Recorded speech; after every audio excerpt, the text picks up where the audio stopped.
Do we have Shia rituals in Italy? If so, how are they held? Do Italy's socio-political tendencies impact them? To answer these questions, I will take you on a short journey across some Shia rituals in Italy. But before that, let's take a look at the first Shia presence in the peninsula.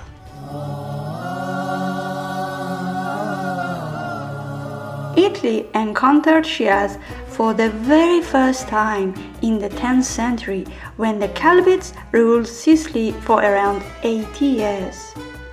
The Caliphs were Muslim Arabs initially appointed by Fatimids, whose power declined in 1053 when the Normans occupied the island. In modern times, the appearance of the first Shia organizations in Italy can be traced back to the early 1990s in Trieste, Rome, and Naples. But the number of these organizations continues to change. Some of them are vanishing because their organizers are emigrating to other Italian cities or abroad, and yet others start their activities in response to Shia citizens' needs. At the moment, Italy's Shias are mainly from Pakistan, Iran, Afghanistan, and Lebanon. Iraqis and converts from Italy, Latin America, and Africa form a small percentage of this population. Shias in Italy do not have mosques or any of their conventional places of worship or gathering, such as Ḥusayniya or Taqiyya. Their gathering places in Italy were formerly basements, warehouses, shops, garages, car showrooms, isolated factories on the outskirts of cities, or some dilapidated and abandoned structures you would not expect to serve a function. These unpretentious places of prayer do not have any external visible Islamic or Shia symbols that might guide outsiders towards them. Indeed, nothing distinguishes these places from the adjacent buildings. However, the facelessness of Shias in Italy changes when the time for ritual arrives.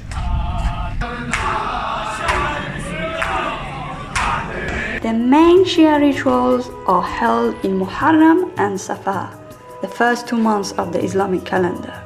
The Shia rituals of these months are mostly connected to the memory of a tragedy that occurred in 680 near Karbala in modern-day Iraq. In that tragedy, the third Imam of the Shias was martyrized in an unequal battle.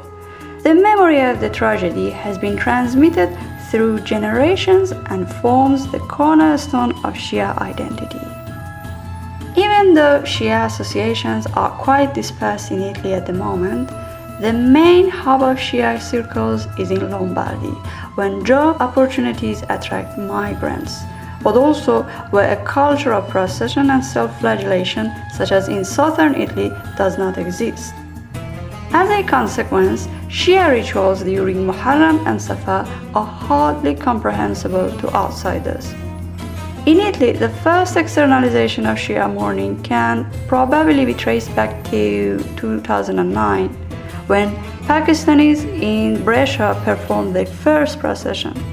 After them, Shias in Turin, Carpi, Milan, Rome, and Legnano found the courage to do the same. In Europe, similar to Mecca, Shias can encounter co-religionists from other countries, sometimes for the very first time. These encounters foster a debate on how to commemorate the Karbala tragedy. Many Shias prefer traditional and conventional ritual behavior, accompanied by traditional symbols, chest beatings, and chanting. In such cases, some of them are unaware of the impact of their behavior on the public mind. The embarrassment and confusion caused by conventional ritual methods has pushed some students to find an alternative.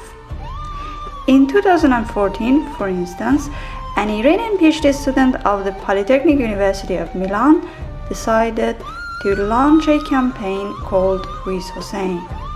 In 2015, the streets of Milan witnessed this campaign's activities Since then, students in different European cities have annually distributed beautifully designed pamphlets in local languages, edited and printed in Iran, which explain who Imam Ḥusayn is and what Ashura means. Because this tragedy has occurred in Karbala, in Iraq. In Italy, this initiative has so far been held in Rome, Milan and Turin. These booklets are usually accompanied by water bottles that symbolize the thirst of Imam Ḥusayn and his troop, or flowers to moderate the moroseness of the black shirts and mourners' flags. Women are other important protagonists in these rituals.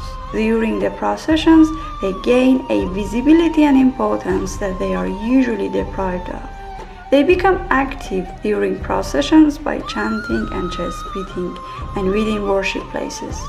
Afghan women have become the most active female group of the rituals.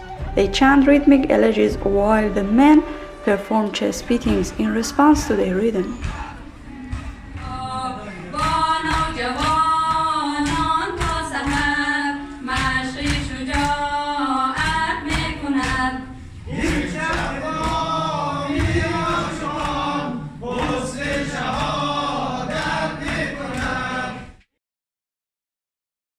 Italy has impacted Shi'as passion plays in important ways. First, the passion plays are limited to indoor gatherings, while in the Shia homeland they are usually held outdoors. Moreover, the role of female protagonists of the Karbala tragedy are played by women themselves in Italy, instead of men like in Iran for the Iranian tazia or passion plays.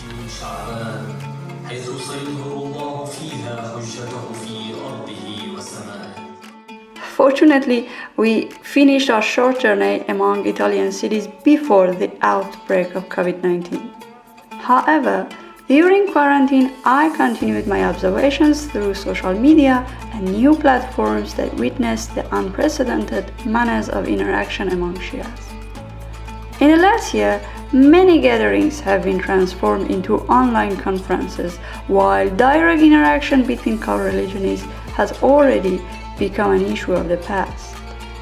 In such a situation, the future of Shia rituals in Italy remains open to question. I, for instance, ask myself, how will the Shia rituals change in the post-pandemic period?